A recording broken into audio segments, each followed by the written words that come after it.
Hey everybody, thank y'all for joining us tonight on Crypto Normal Encounters with B Moss. Thank you all for showing up. Sorry about being late.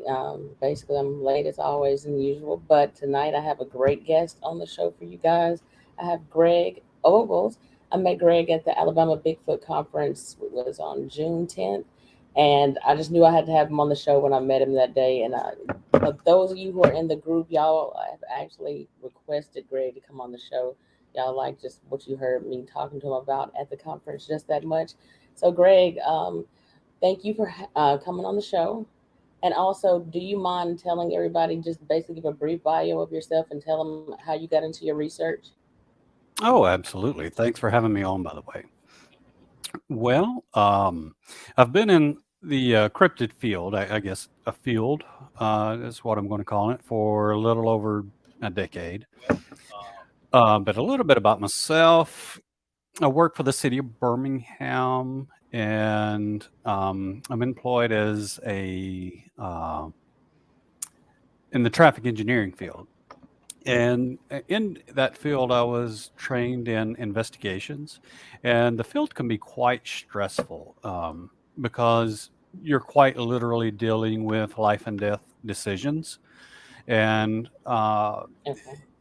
there's a lot of weight on your shoulders. So I was looking for a diversion in my life. And I've always been out hunting and fishing. I kind of got tired of hunting and fishing. So Mm-hmm. I went over to wanting to investigate the cryptids. And I'd always been fascinated with Bigfoot and loved watching the shows as a kid, like In Search of and the $6 Million Man episode, with the Bigfoot. With Andre the Yeah. Giant playing the Bigfoot, those were always fascinating for me. So since I've always had an interest in the field, I thought I would kind of go out and enjoy the woods. I like the nature anyway, so um, I decided to put some of my investigative skills to test. So went out and lo and behold, I saw that there was a little something to it, and at that time, I had already gathered up a few people to start a documentary. And literally, our first outing, we had some good luck, and 10 years later, lo and behold, we have a nice documentary. It's called "The Legend of the Downy Booger," and Uh-huh.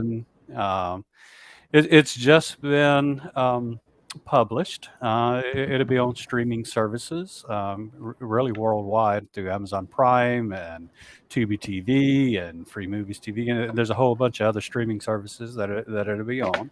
So I Mm-hmm. hope everybody gets out and takes a look at it. But it's really fascinating. It really chronicles our journey from not knowing anything about the cryptid world to Mm-hmm. finding some really exciting evidence. You know, it's been a fascinating journey to say the least. What are your thoughts? I know one of the things, because I was talking to you at the conference, and your theory on some of it as far as I guess what I want to ask is like when it comes to it, I guess your first encounter that you ever Okay. had with a First cryptid, encounters. was it a Bigfoot? Mm-hmm. Uh, Well, that's what we think it was. I will go on record as saying I've not had a face to face encounter with Bigfoot. That encounter where you are looking at it and it's right there in front of you, and there's absolutely positively no mistaking what it is. I've not had that encounter yet. However, that is not to say that I've not had other encounters. We've had FLIR encounters. We've had images on camera and other night vision. But getting back to my first encounters, uh, literally our first day out as a team, as a documentary team, we were in the woods of Bankhead National Forest investigating the legend of the Downy Booger. And we came across this pond out in the middle of the woods.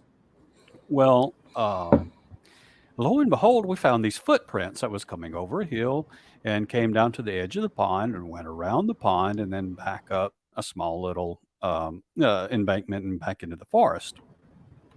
And these prints were, eh, at the time, we thought there was maybe only 14, 15 inches long, but actually they turned out to be 16 inches long, 7 Mm-hmm. inches wide at the top and 6 inches wide at the bottom. So it makes a very classic trapezoidal shape when it comes to Bigfoot. Very classic. The toes were splayed apart, exactly like you would find Mm-hmm. somebody that um, didn't wear shoes and was using their toes for Okay. balance, right?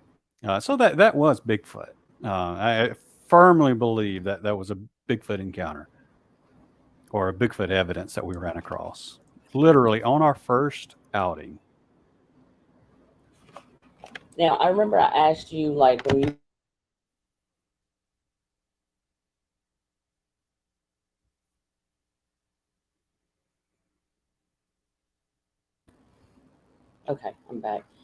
I don't know, like when you first got into this, did you go in originally feeling like or thinking that they were just straight flesh and blood creatures when you got into your research?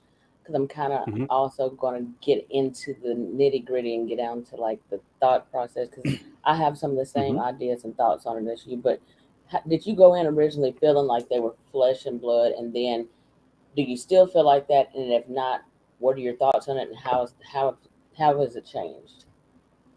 All right. When we first started out, the only thing that I had to go across, that I had to pull from, was previous stories. That's old Indian legends and previous stories that other people had when encountering something like Bigfoot. Mm-hmm. So I had no other inkling that it could be something else. So yes, it naturally I thought it's nothing but flesh and blood. Um, so it just must be really, really good at hiding, and there just must be just very, very, very few of them. Um, as I have researched and kind of grown in the field, I've sort of opened my eyes up to other possibilities. Um, on that very first encounter that I was telling you about, our luck did not stop right there at the pond. We went to a Mm-hmm. field that was maybe a quarter mile away.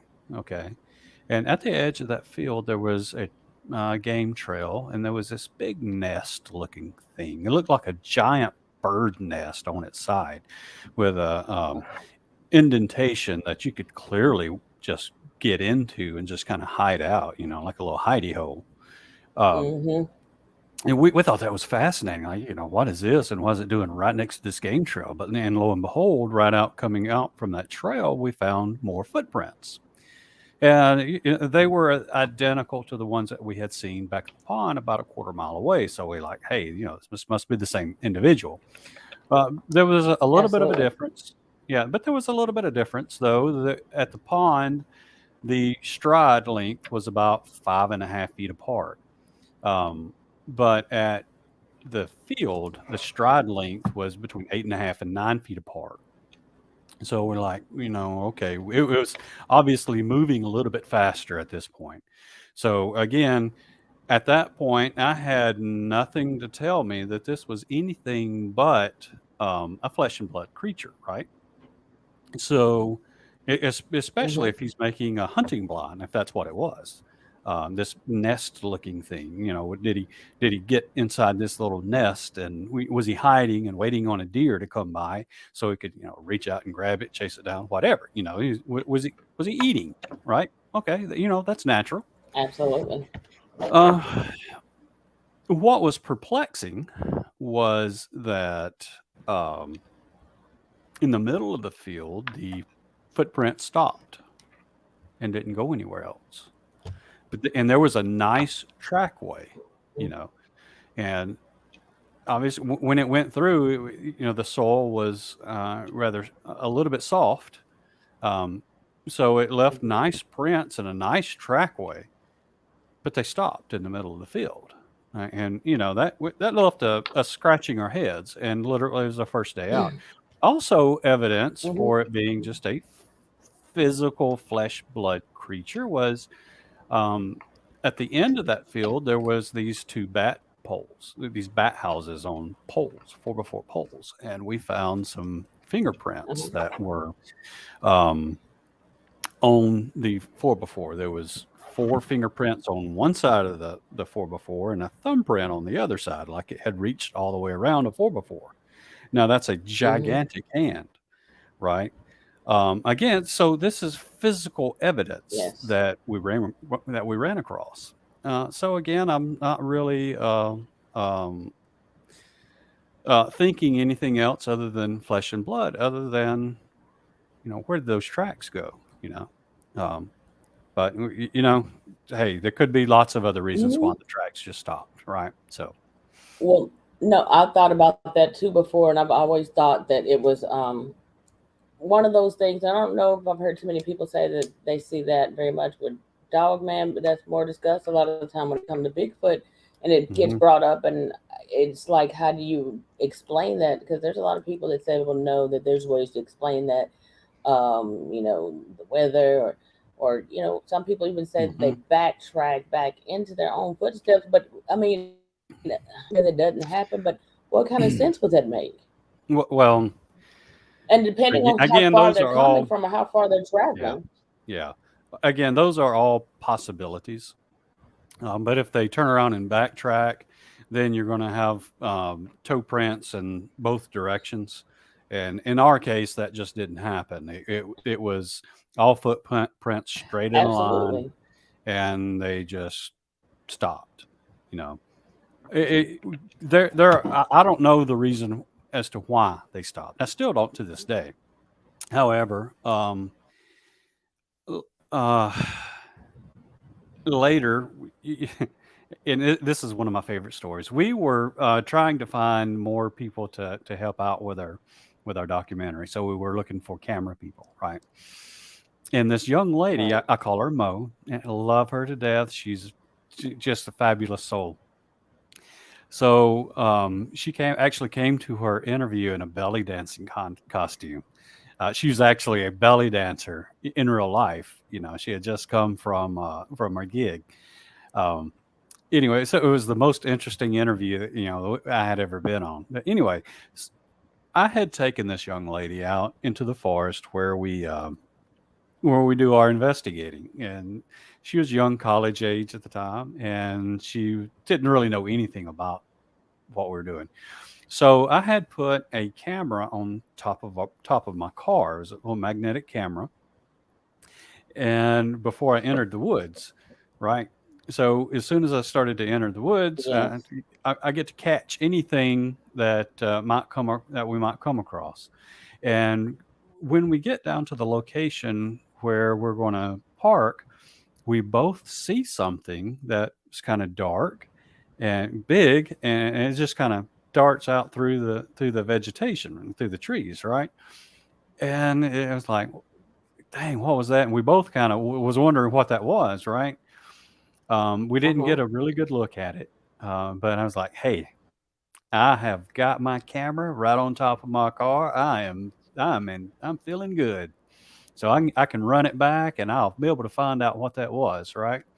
So anyway, we get out of the car and we Yes. keep going down a trail, and as we're walking, we hear something walking beside us, and it's summertime, so the vegetation's rather thick. Foliage is extremely thick. So as we walk, it walks, and when we stop, it stops. And we're like, okay, this is kind of weird. I've had this happen a few times before, but it was still rather green. Um, so we continued on, and we Yes. got about maybe a mile down the road with all this happening, and it got really, really close to us. And we should have been able to see it at this point. It was maybe 30 feet away, and Mm-mm. so it was not far, and it Yes. grabbed whatever it was, grabbed these two trees about yay big around, and just started violently shaking the snot out of these trees, right? Just and it wasn't making any kind of noise, just the trees just going nuts, And of course, I'm a little startled at this point. She's really startled, but I try to keep my cool. I said, "Okay, let's just walk home back. We'll be fine." So we start walking back, and then yeah, as we go back again, it's following us. As we walk, it walks with us, and as we stop, it stops. It comes up to a clearing, and I'm going to see what this is.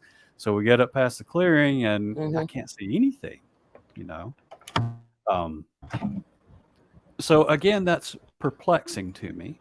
And when I get home to go over the video, um, going into um, the woods is fine. It's perfect.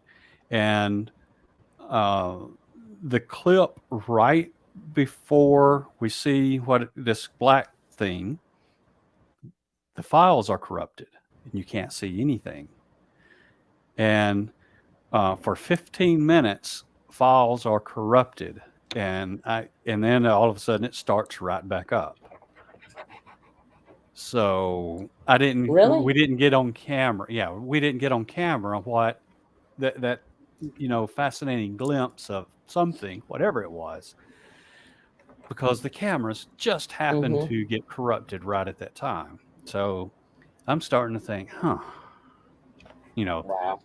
yeah, this is a little strange. So this rabbit hole that we started to get in was getting a little bit deeper at this point, right?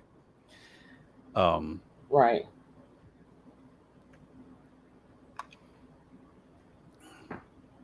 so fast forward a few years, and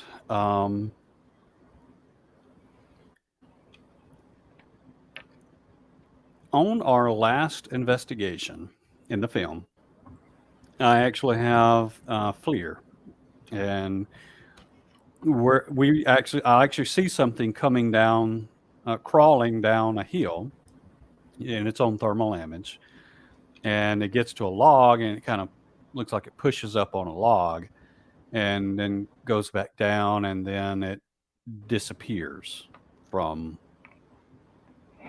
from a thermal imaging camera. I'm like, Yeah. how does that happen? Right? I have no clue how that happens. Um, and that's also the same day that we did catch something from the opposite direction, where we saw like an orb. Okay, orbs. Oh my God. Yes. Okay. Um, I didn't know what an orb was until I'd never heard of them until I saw one. And I was in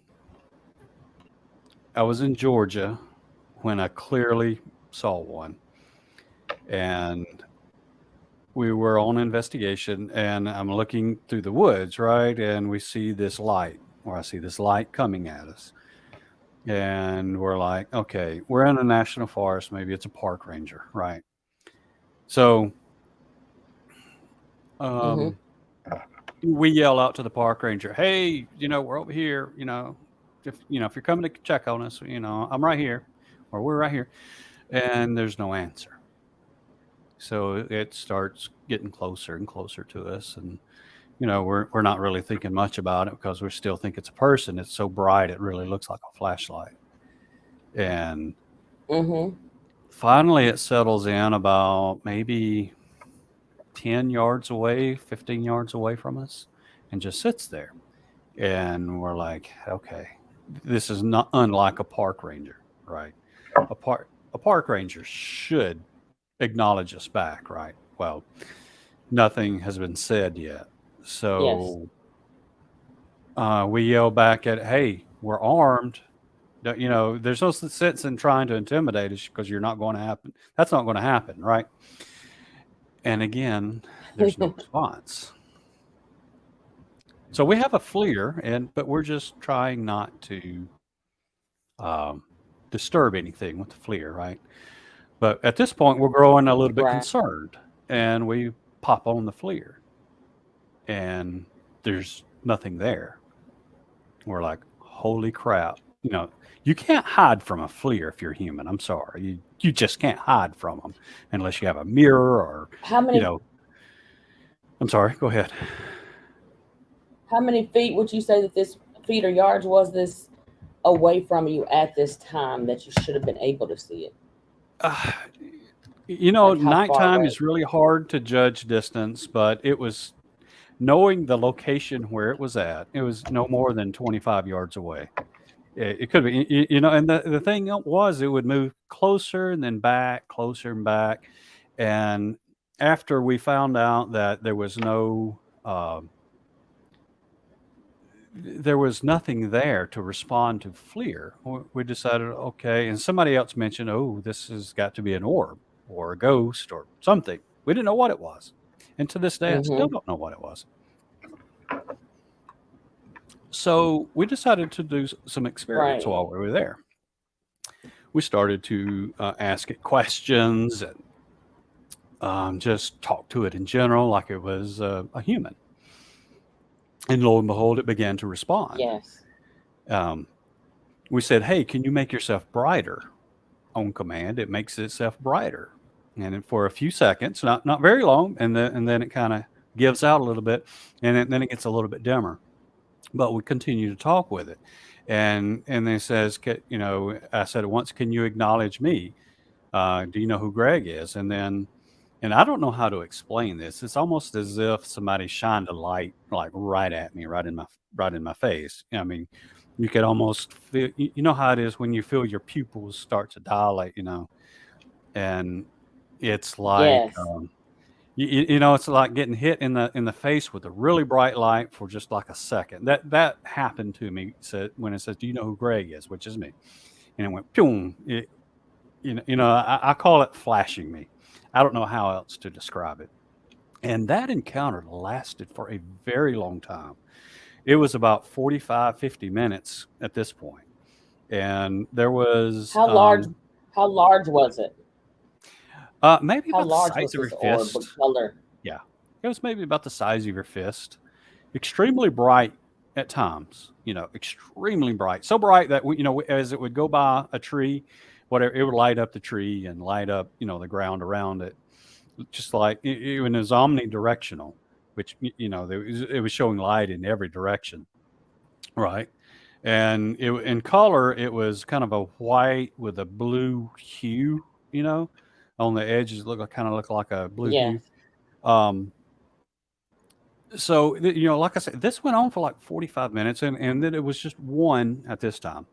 And uh, after a while, another member who's in our group, she radioed back to her husband because the encounter was so fantastic. She wanted her husband to see, right? So he comes, Mm-hmm. from camp, and uh, from the direction he came, he was going to pass within just mere feet of the orb. And as he came over the little hill, the orb disappeared, and we didn't. Um, we didn't see that particular orb. I mean, as if it had a name tag. We didn't see that particular orb again for the rest of this evening until her husband and this lady left our group. And when she left, there was two other people that was in our group, and we were going to head back to camp. It was probably about 3 a.m. And we started walking back to down the trail, going back to camp, and then lo and behold, this we saw another one, and then another one, and then another one, and then another one. They were like it was like a train of them coming through the woods, and we're like, "Holy crap, is this happening?" Right? I mean, Absolutely not. I'm serious. They are so bright. I mean, they are somewhat illuminating us at this time, and we tried the same thing, try to interact with them, right? And Mm-hmm. um, This group, I don't know how many there were in there. There was maybe 5, 6. There was going in between trees and popping in and out and moving back and forth. It was hard to say exactly how many they were, but definitely more than one, definitely more than two, definitely more than three. But I think probably around 5 to 6. But they just kind of went on their merry way. They just went on through the woods, going wherever they were going, and then they were gone and didn't have anything to do with us. And so we went back to camp, and in that particular day, that was a fascinating day. I don't know what it is we saw. Did you get any? Did you Hmm? get any vibe at all from them? Was there any emotion attached to it, or vibration or frequency associated with those orbs? Did you feel any fear at all? Did you feel like it Hmm. was implanting thoughts into your mind at all? Okay. There's a Kind of lot of feeling in that questions there. moment. Yeah, a lot of questions there. Um, was there any fear? The only fear that came up was the moment where we thought that is this somebody that meant us harm? Is this somebody with a flashlight who meant us harm? Once Hmm. that theory was dispelled, it was not, it was fascination at that point. Like, what is this? Never, ever at any time did I feel threatened by any of it, ever. That's not to say that they can't be threatening, but I'm just saying at that time, I didn't feel threatened at all. And I can't speak for the rest of the people in the group because I mean, I was just fascinated because I had not seen that until then, right? I had not physically Yes. seen orbs. I had not heard about orbs or anything until I saw them. So, but no, I didn't get any kind of any sense of communication from them at all, other than it was almost like a euphoric feeling. It did seem like they were Yes. trying to interact with us. Yes. Um, and it did seem like they understood, or it understood us, but I didn't have any sense of communication in return other than that, hey, can you make yourself brighter? And it would make itself brighter. Um, and we were all like, oh my God, it understands us. You know what I mean? Um, Yes. so I know exactly other what you're than that, talking about. yeah, I didn't get any like, you know, world ending, you know, thoughts or anything like that, or any kind of communication that was like, oh, do this is what this is coming into your mind. But None of that. It was just this fascinating encounter with this light thingy in the woods. It's the vocabulary in our language. I don't think is adequate to describe what we saw. To be honest with you. wow. Now, I was going to say, I have heard people talk about like within UFO sightings at times, like when they see them sometimes as a bright light in the sky, they're Hmm. able to either mentally project thoughts to it, or they're able to actually like Hmm. make requests like that and say like, hey, become brighter, turn this way or turn that way. And if you watch enough navigator, you will actually see things up there that you know for a fact are not planes. You can just sit, watch, and you think it's a star sometimes, but if you sit there long enough, kind of recline back in one of those reclining lawn chairs and just looking up at the stars, and you're completely steady and just find a focal point. And while you're looking up like that, you will see times where you see little stars that you think are stars go off a certain direction and then turn around slowly and Hmm. come back the other way. That's not Right. airplanes. Right. That's not airplanes, or Um, they'll go up and down or go brighter. So right. yeah, And if you get you some good I night just wanted to vision, bring that you'll be together able to too see because that. it's similar. Hmm. If you get you some good night vision, you'll be able to see that. We're actually Yes. working on film number 2, where we are exploring um, other realms other than Bigfoot, and Hmm. orbs of all type is what we're exploring, and we've got a fascinating sit down interview with this guy. He's local in Alabama, and he's got some fantastic night vision footage of exactly what you're talking about. These weird things in the sky that you might not even perceive them Yes. with your naked eye, but they'll go along on a trajectory and then Mm. change trajectories. Another way that you can see Yeah. some of these things for yourself, if you have a camera and you put it on a long exposure, maybe 30 seconds, and or shutter stop. So and you just set it down and you just take a long picture. Some of the stars will look a little bit distorted, but if there's something going through the sky, if it's a satellite, it'll be a straight line. You'll see a little straight line streak through in your picture. Hmm. But if it changes trajectories, it'll obviously bend, and that's not a satellite. Satellites always go in straight lines. So Greg, that's one. Yeah, keep that's one. talking. Mhm. Yeah, that's one way that I'm just you gonna as grab a a paper towel here. Keep yeah, talking you as a though what you're saying. citizen. But I'm still listening. I still got my earbuds and I'm just grabbing this paper Okay, towel. okay, yeah, that's just one way that Maybe. that the Okay, I'm average here. person can go out and investigate for themselves. But we've got some fascinating stuff on UFOs. I think is undeniable that as to Hmm. what they are. Hmm. Uh, they're not satellites and they're not planes.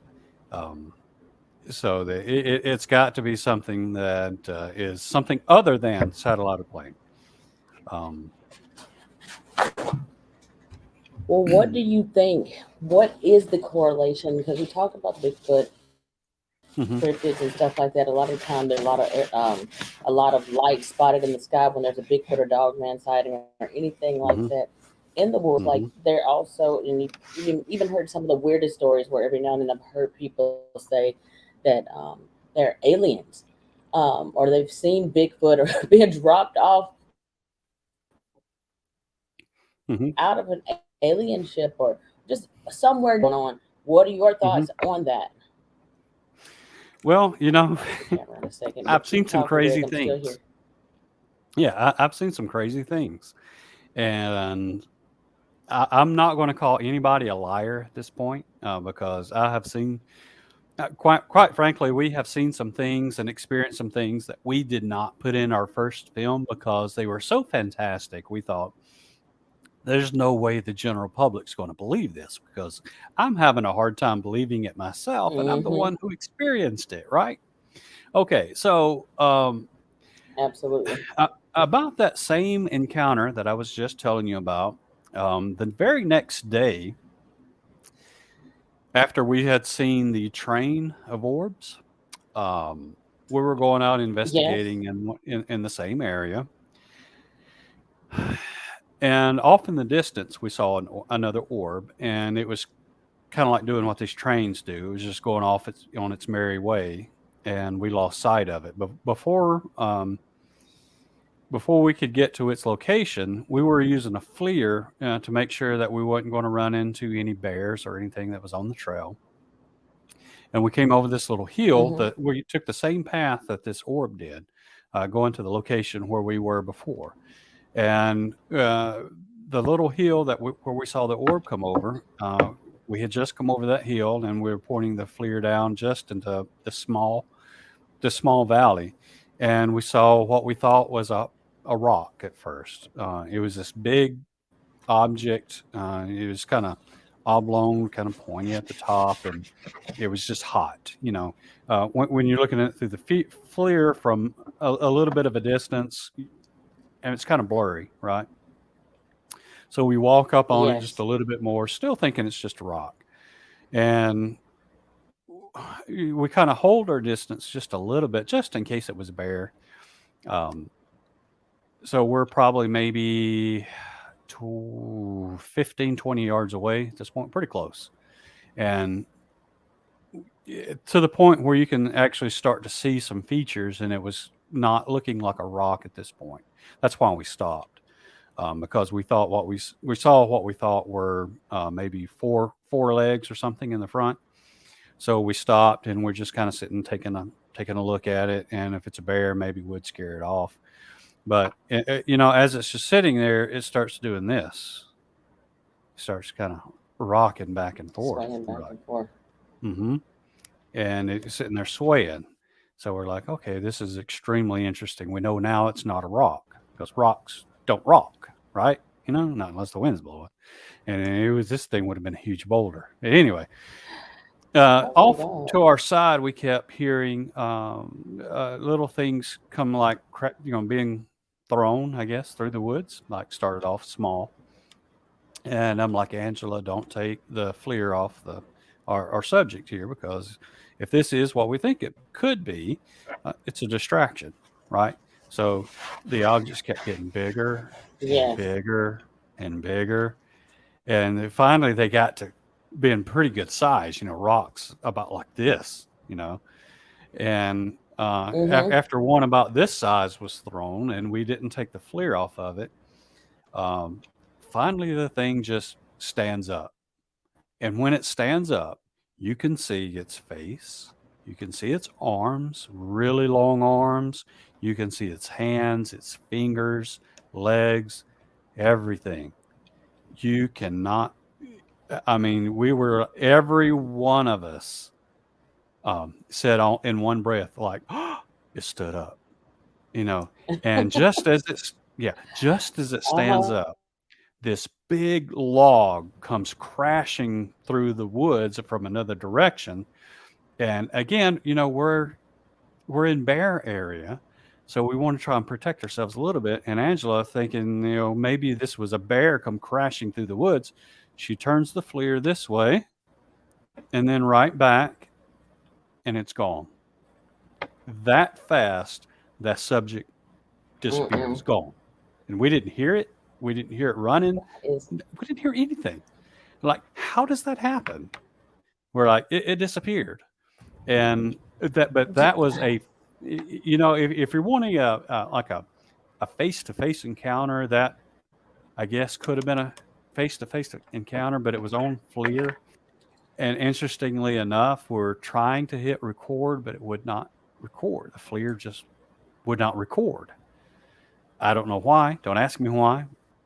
That's just the way it was. I, But so, I think that um, that paranormal activity associated with the orbs and mhm, Bigfoot and stuff like that, I think it gives them the capability of messing up frequencies, cell phones, mhm. EVP equipment, and stuff like that. It kind of goes hand in hand, the same stuff that paranormal researchers get. We get that with Bigfoot and Dogman pictures. And, like, you're out there in the field doing these investigations. So, Mhm.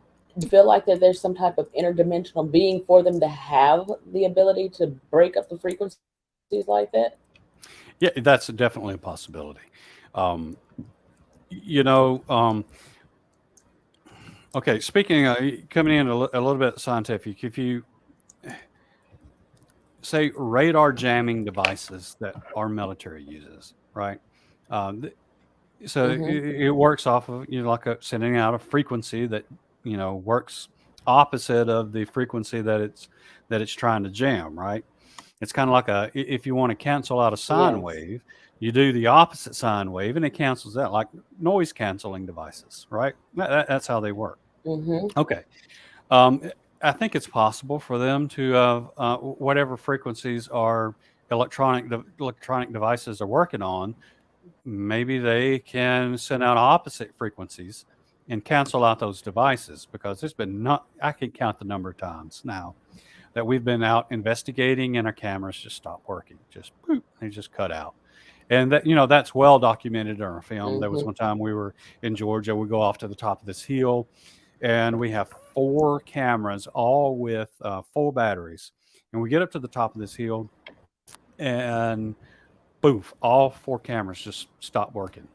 And we have this kind of weird feeling about us, like we're kind of sick, you know, and it happens to all of us, Yes. all at the same time. And it's hard hard to describe, but if you feel like you're sick, kind of nauseated, and you get this feeling of dread come over you. And we've had that feeling before. So we're like, okay, we're somewhere we're not supposed to be or something. Let's come off the hill. So as we come off the hill, bam, all of a sudden, all of our cameras start working again. And as soon as we get down to the equestrian trail, and there just happen to be these two horse riders that's on the trail as we get down. And one of the horses is just going berserk. It's like looking up the hill past us.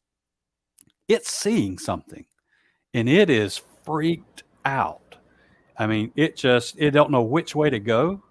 Like it wants to go back the way it came, then it kind of goes back, and the rider Mm-hmm. on it is not able to control the horse. And at one time, we thought it was going to get so bad that it was going to buck the rider off. But she did eventually have to get off the horse and physically lead it down the path that they were going. But and this is in our film too. You can clearly see that the horse did not want. It was scared of something. It didn't want to proceed. It didn't want to go down. And she said she had never had that happen with her horse before. Um, but we thought that was fascinating. But it was seeing something. It was looking at something. But whatever it was behind us. We couldn't see it. Right. So again, getting back to the do they have the ability to mess with our electronics? Absolutely. I mean, it's happened so many times. I can't count them. Absolutely cannot count the number of times it's happened. Almost more times than not. You have, Yes. yeah, you have equipment that malfunctions in one way, in one form or another. So, but getting back to this train of orbs location, um, we had fantastic, absolutely fantastic orb sightings there, and we've had Mm-hmm. fantastic, absolutely fantastic Bigfoot activity there. Uh, to me, there's no doubt in my mind what I saw on that FLIR, unless there's some freaking big alien. But there's no way Right. that something can disappear from FLIR and in just a matter of 2 seconds. So how does that happen? I mean, does it have an power? Does it have the ability to go invisible? Does it have the ability to go off into another dimension? I mean, what happens that it disappears from FLIR?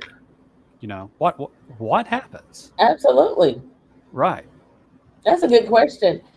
Hmm. So, Just, I don't know what to make. My theory on, I just feel like they're Nephilim, Bigfoot and Dogman. Anyway, the orbs. hmm We have a couple of thought. I got a couple of thought processes on that, and one of them is, are they are they associated with Bigfoot and like are cryptids and are around them, or are they fairies? Are they a whole other thing of their own, or are they Bigfoot in, as Greg Yost once told me, he believes that the orbs are the Bigfoot in spirit form, or their, what did he call it, ethereal form, I guess, when hmm they come out. So there's people also who feel like that is why sometimes they can't kill them, because they go into this other form. And if you think about it, and maybe, I don't know if this has anything to do with this, what I'm about to say right now, or not, but the whole predator effect hmm is a whole nother aspect of some other form of cloaking that they're able to do. Would you say that you would feel like orbs is a form of cloaking for them? I don't know. Um, that is a good question, and the answer is I don't know. I've been seeing these things for years. Um, I do know that they are either intelligent or intelligently controlled. What I do know is they interact with you, right? Mm-hmm.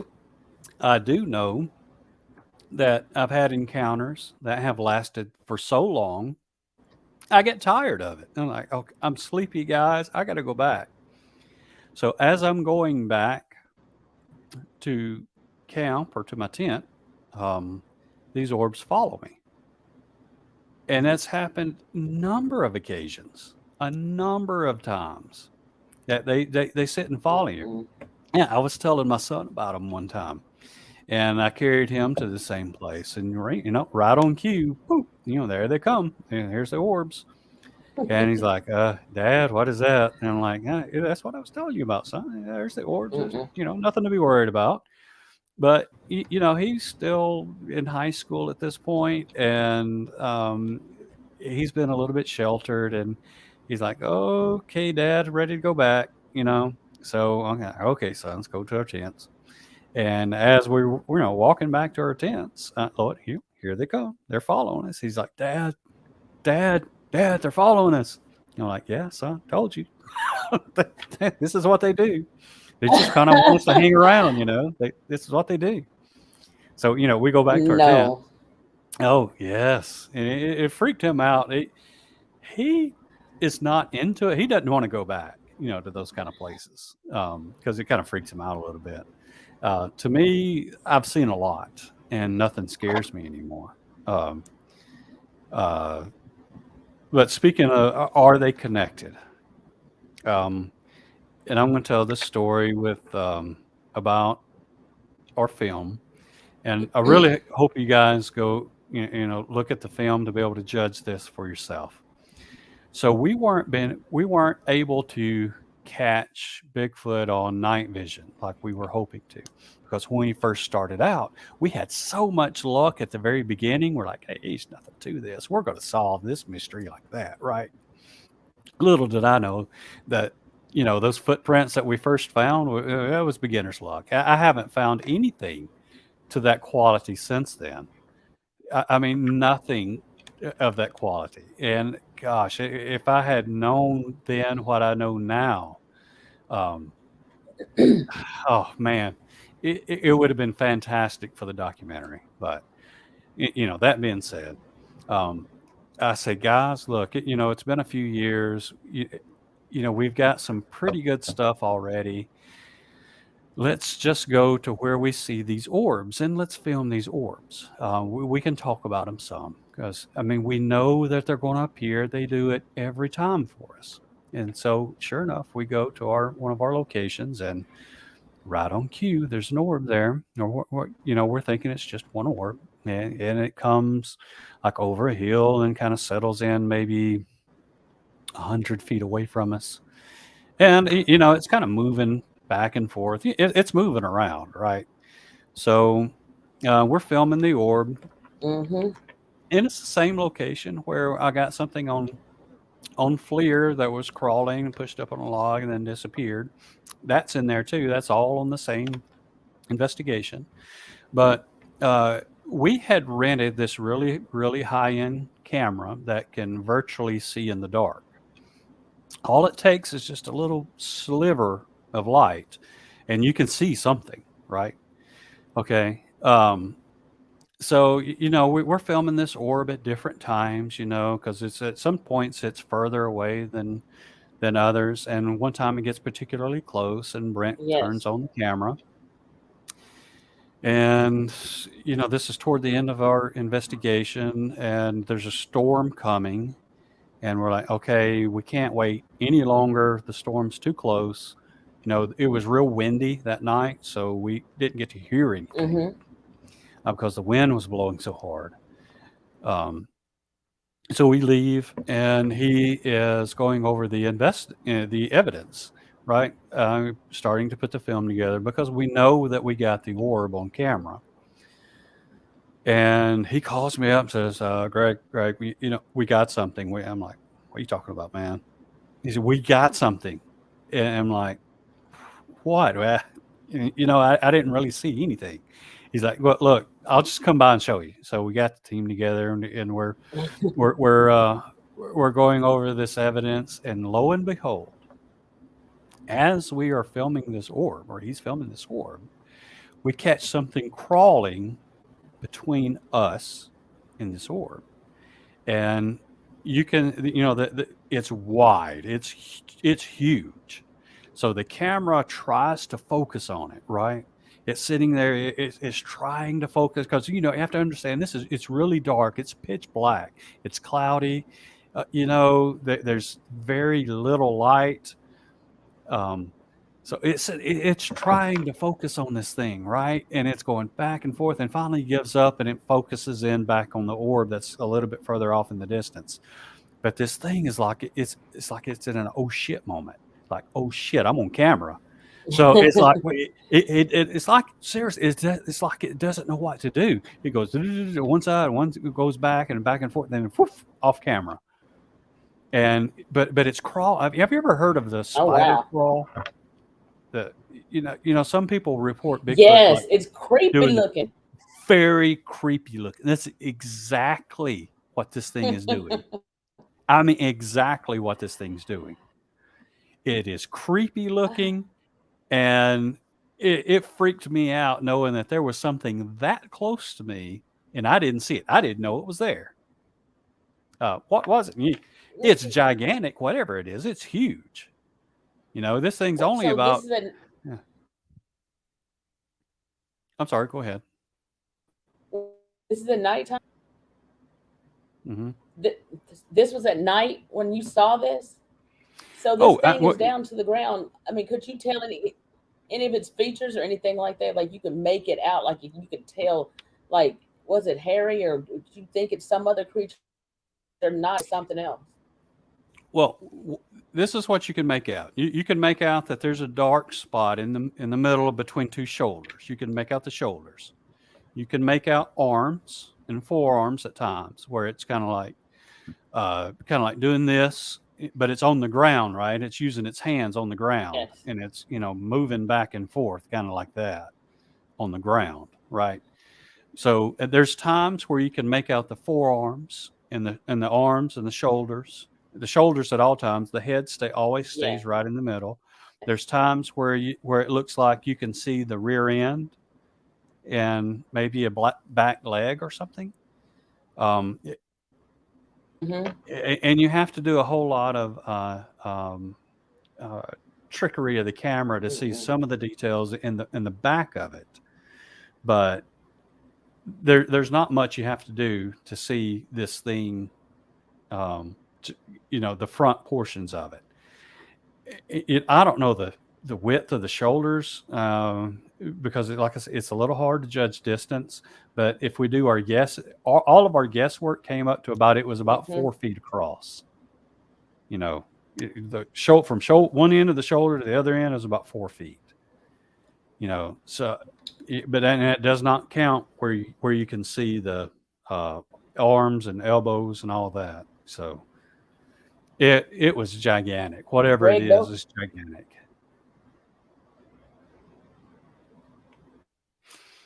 So they're where can they see this footage? Is Hmm. this going to be in the documentary?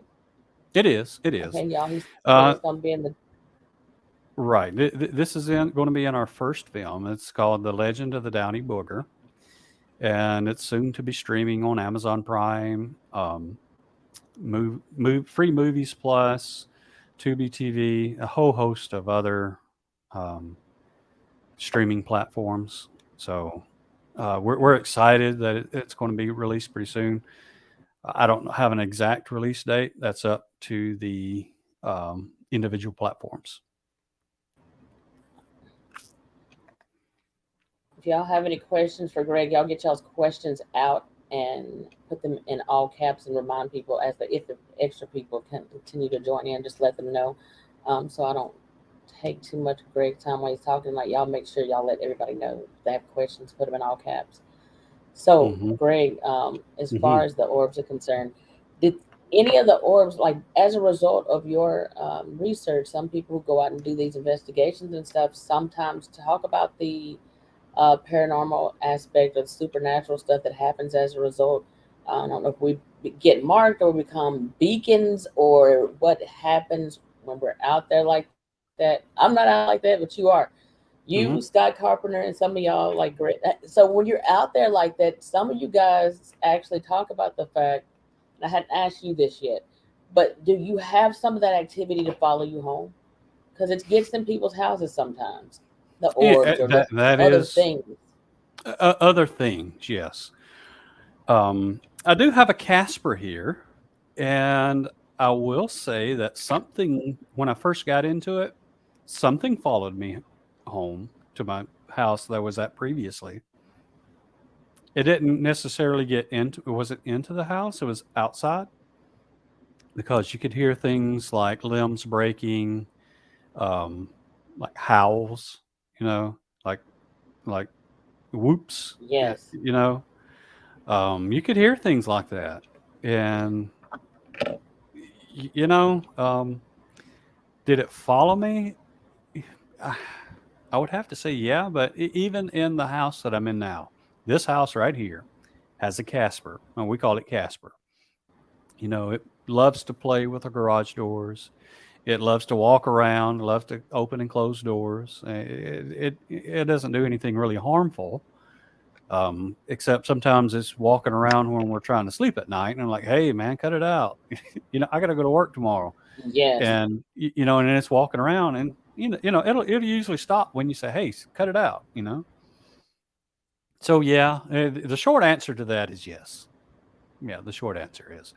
Also, I just realized I really didn't answer your question a minute ago. Is there a connection between Bigfoot and the orbs? The short answer is yes. I Mm-hmm. think there is. Um, the orb in the footage that I was just telling you about with the thing crawling between us and the orb, when you zoom in on that orb, what we really thought was just one orb, it really turns out that it's two. It's two orbs. And as you go by frame, it almost looks like it's as if it blinks.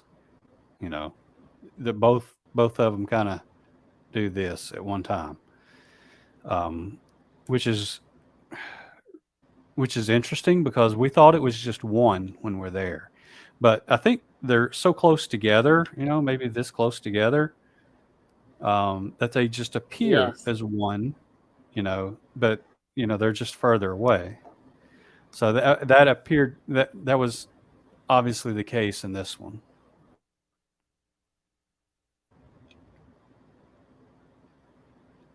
So yeah, I The do think next there's a question up. connection. Brown Hmm. dwarf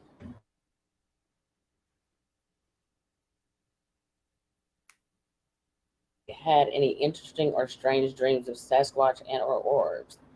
Any dreams of them? Any dreams? Nightmares even. Not nightmares. I've not had any. Uh, I've not had any scary experiences when it comes to this whatsoever. I mean, sometimes it's a little freaky knowing that something that big was that close to me and I didn't see it.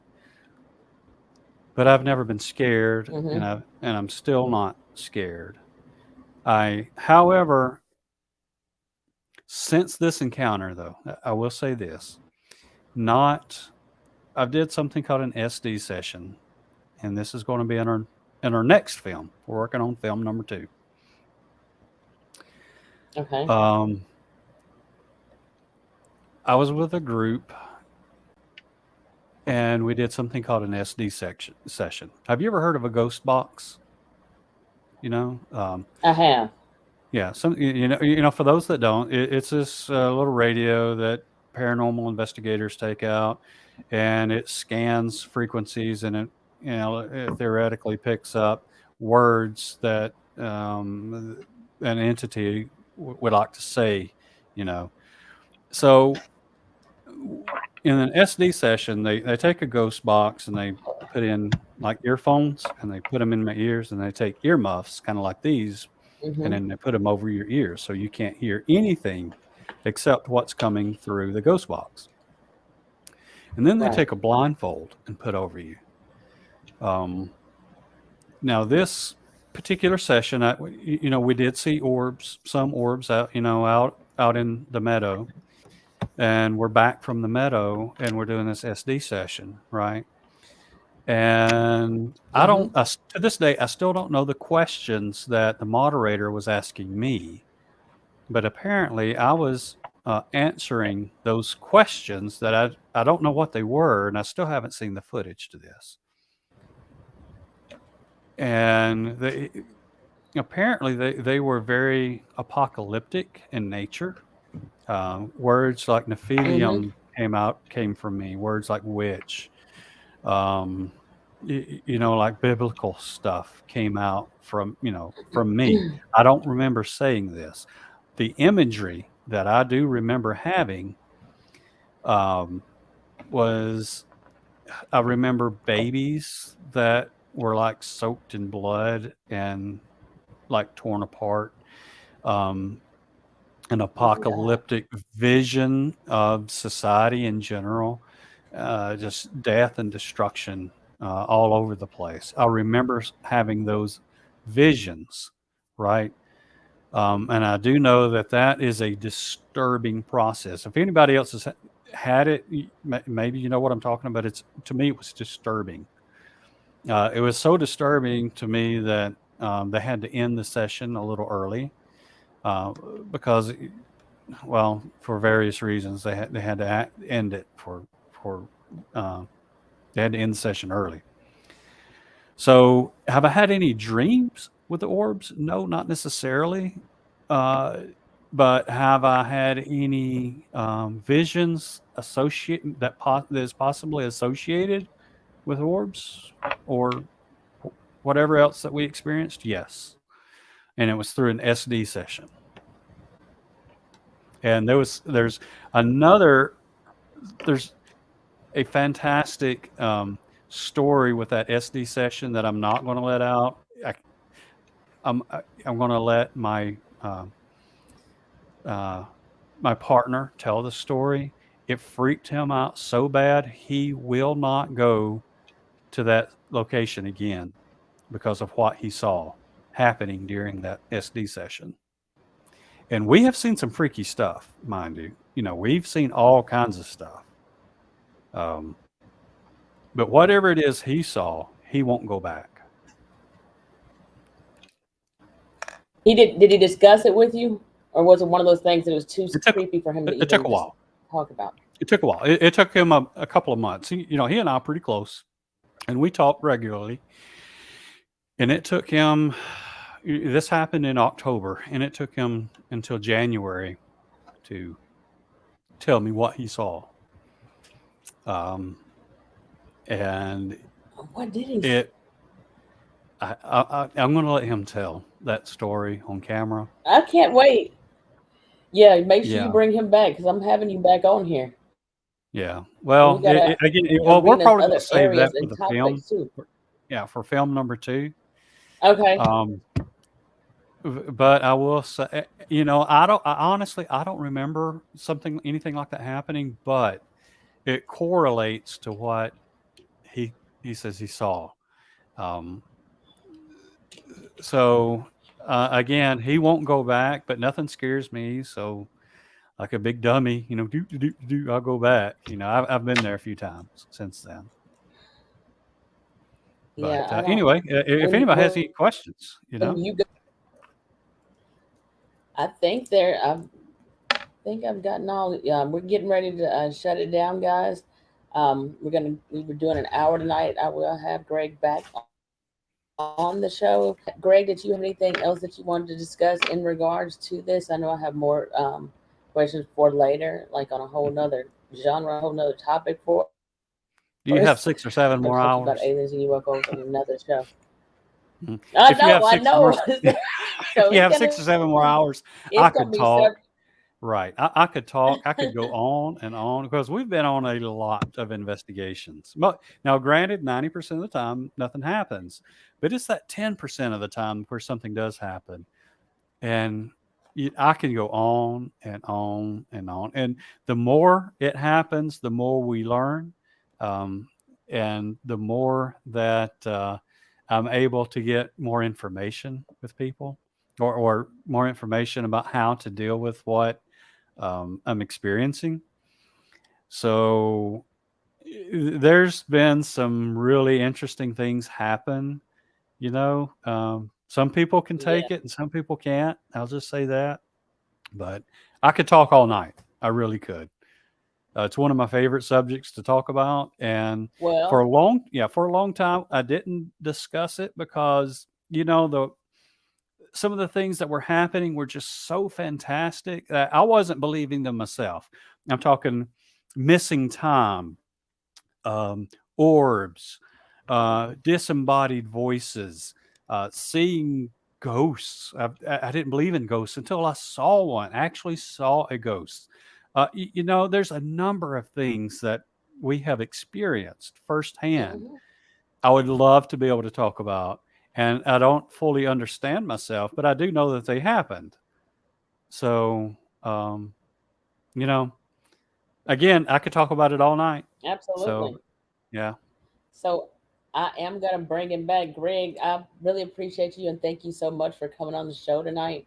Hmm. I am gonna be reaching again behind the scenes, and just to let y'all know, Greg is a fellow Alabamian. So that is one thing I'm excited about. He is involved in some field investigations, and I have agreed to go on some of these, the nighttime ones. Hmm. We'll take care of you, B. Content because I'm too scared for that. I'm gonna go. I am gonna go. I'm excited about it. But Mm. with We'll, that we'll being take said, care of you. I y'all promise. have a good night. Um, look, I'm gonna have to tell them later about the kit that I came up with that I thought was the greatest ever, and I done got shot down by 4 or 5 different men now, and I'm like, you know what? Back to the drawing board. Serious, I can't get over that. With a Yeah. Keep whole working on that kit, survival B. kit that I thought that would be great. I Hmm. will. Greg, thank you so much for coming on the show. Have a good night. I am gonna reach back out to you in the next couple of days or so. Hmm. Just set something else up because I do want to have your guy back on. But you have a good night, Greg. All right. Thank you, B. Thank you for having me. Put it down. Thank y'all for showing up to the show tonight. Have a good night, and I will let y'all know and brief y'all when we're having the next show. Good night, everyone. All right. Good night.